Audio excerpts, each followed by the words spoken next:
Memory transcription subject. Slanek, Venlo Space Corps. Date. Standardized human time. September 23rd, 2136. Thanks to the destruction of Golgid military outposts, human forces were able to waltz through their systems without challenge. Peary recalled all vessels to protect their cradle world, which meant the attack on Earth was postponed. With their border detection systems and complex defense network offline, their only play was to hold their core planets. The rambunctious behavior of the humans on the transport ride to the Golgid homeworld struck me as odd. Their vulgarity multiplied by an exponential factor once we were among the regular soldiers. The outpost visitors never made such explicit or demeaning comments. Even Marcel made some quips to his counterparts that came across as downright cruel, but they just laughed it off. I was beginning to realize that these predators may have toned themselves down so as not to exasperate our fears. How can they mess around at a time like this? Don't they know what they're walking into? My human was playing some game with his new friend, Tyler, which was difficult for me to spectate. As I observed, my buddy's on-screen avatar shot an enemy, while gunfire sound effects blared from the speakers. Marcel's laser-focused expression became gleeful, and his counterpart cursed. The screen shifted to a replay, which showed the bullet penetrating the avatar's head from a side angle. The body dropped in slow motion, as though the game was glamorizing its demise. Why would the Terrans want to simulate murder and warfare for fun? I hated seeing my friend conduct himself in a predatory manner. It was disconcerting, to say the least. Come to think of it, the ruckus the predators were creating caused me discomfort in general. I really wanted a hug, and for them to turn off that uncivilized game. However, I didn't want to embarrass my Terran friend by collapsing into his grip. That would put him in an uncomfortable position. According to my recent reading, human males were taught not to display emotion in public. Marcel grinned as Tyler called him obscenities, and my ears drooped against my head. I was hyper-aware that I was the only Venlo on this ship. I felt neglected and alone in this awful cage. We're less than an hour away from our destination, Slanek. You need to get yourself together. I slipped away while the red-haired human was distracted and locked myself into the lavatory. My snuffling echoed through the chamber as full-throated sobs racked my body. Why couldn't I just be happy that my friend was improving? It was idiotic to think that Marcel needed me. There were too many rowdy predators here, and I was just going to get in the way. Whatever bonding had occurred between us, my species was too emotional and sensitive. I could never be one of his kind. It was more enjoyable for him to hang with his own people. Maybe my human was bored of me, now that the alien novelty had worn off. Had I been suffocating the redhead when I shepherded his recovery? My sentimentality must be grating on his nerves. All we were to the Terrans was a burden. They had to be gentle with Venlo, and couldn't be their true selves. Slanek? A rasping sound emanated on the frame, and Marcel's agitated voice trickled into my ears. Surprise tingled in my chest that he even noticed my departure. Slanek, open the door. Go away, I growled. Regret pulsed through my mind instantly, but it was too late to take the words back. I didn't want to hurt him or push him away. What if this was what Sarah meant when she warned me not to call him a monster? I needed to let him make new friends, if that was what helped his recovery, even if it meant replacing me. I can't do that. The human tugged at the sliding door, making the frame wobble. Don't make me kick this down, you big fluffer. I blinked away the tears and tried to collect myself. My claws hooked on the locking mechanism and began to unclasp it. Marcel pushed his way inside the second it opened and knelt beside me. His hazel gaze softened when he looked at me. Judging by the irritation, my eyes were red and puffy. Are you okay? Did I do something wrong? He whispered. I shook my head.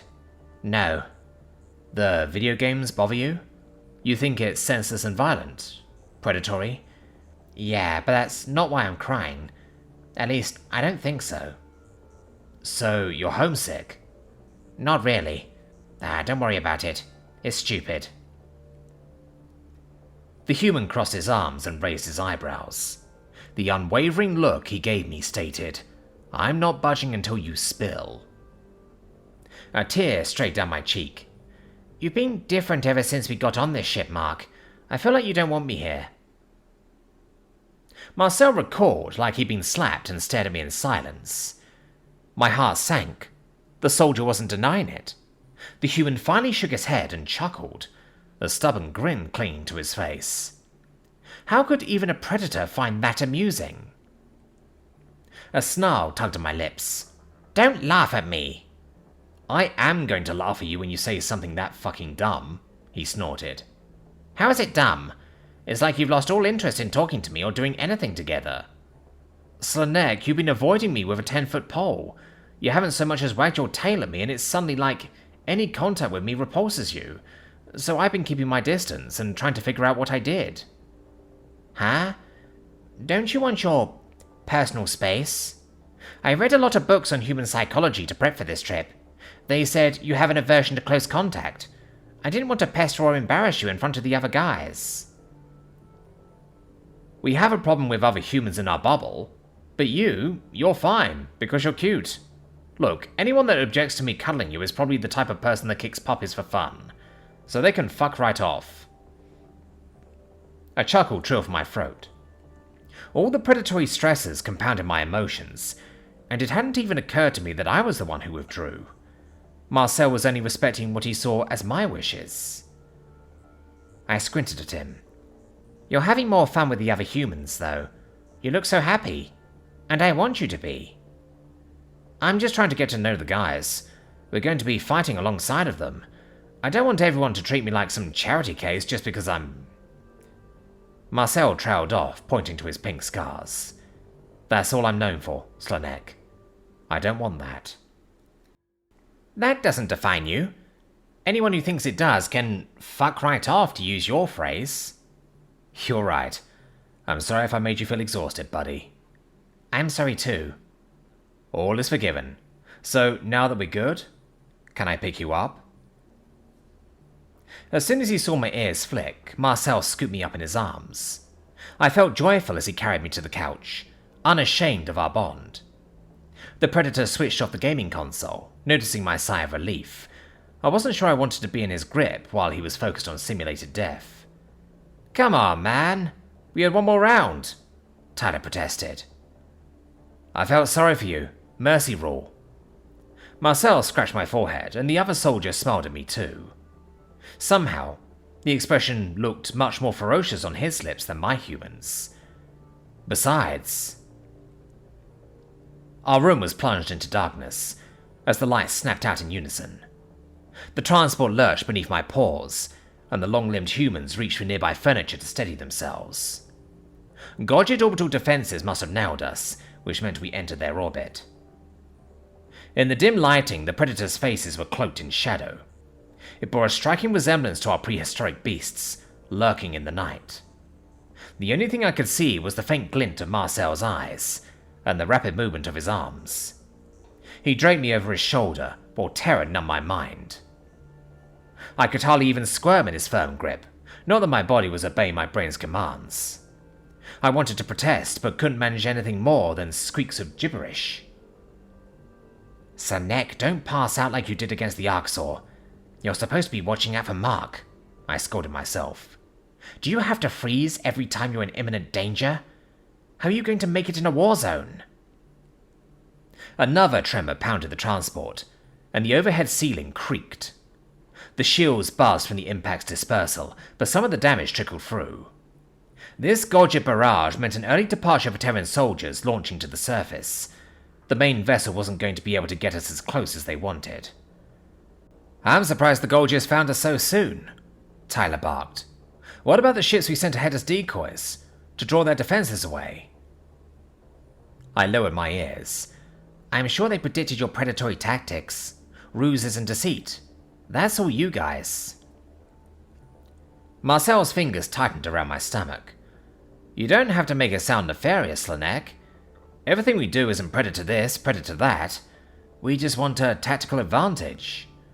Well, you're a predator, whether you like it or not.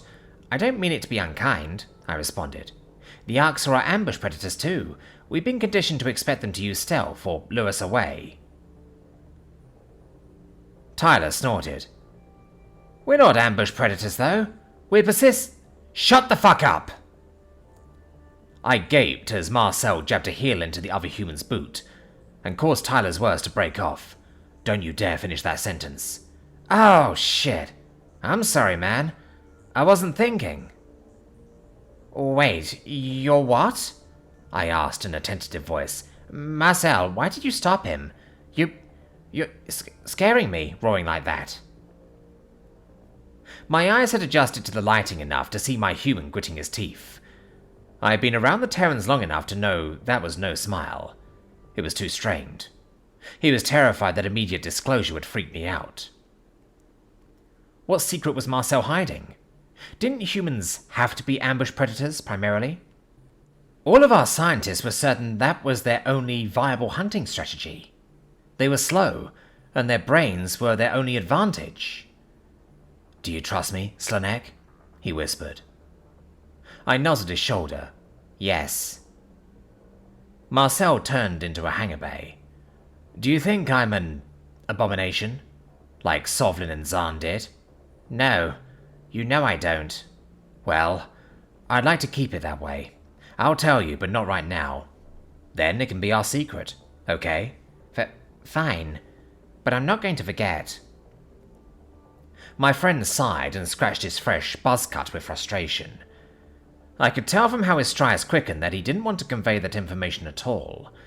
Something about this whole exchange unsettled me deep in my bones. Wouldn't any explanation of humanity's evolution be a good thing? In their position, I would want to put as many scientific questions to rest as I could. It would help galactic leaders make an informed decision about Terran society and inclinations.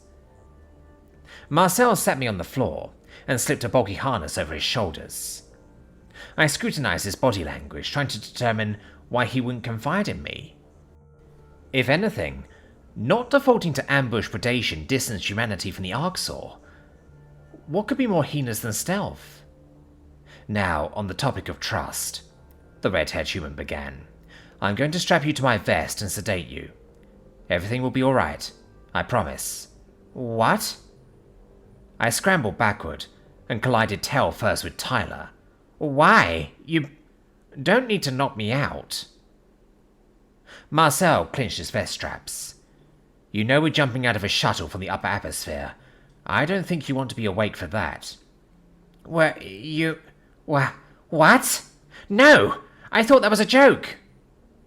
We don't joke about our crazy military shit, Tyler chuckled. My entire body quivered with dread, and my tail bunched up between my legs. Bile rose in my throat, a byproduct of the nausea racking my stomach. This was suicide. Nobody in their right mind, or even the Arxor, would choose to freefall from the clouds. Tree-dwelling predators like the humans should have some fear of heights, or at least of slipping to their deaths. Maybe that's what kind of predators they were, leaping from great heights onto their prey. You won't remember any of it, Marcel insisted, creeping toward me. You'll just go to sleep, and you'll wake up on the ground. Leaving you here is not an option, okay? The Terran ship pitched to the side, as it was pounded by another enemy assault. The shields rendered a negligible difference this time, and the thunderous jolt made my molars rattle. I squeezed my eyes shut and tried to think. My options were to go up in flames, or to enter a drug-induced state of helplessness, as a predator dragged me toward the ground. The only image in my mind was myself as a splat of blood on the pavement. What if the sedative wore off before our deaths, and my last moments were hurtling through purple skies at terminal velocity? I just couldn't do it, even for Marcel. I was going to tell the humans to leave me, and then figure out something else. As a Venal, there was always the option for me to surrender myself. The Godges would take me as a prisoner if I took a shuttle over there, alone. There was a prick in my neck, and I yelped at the unexpected pain.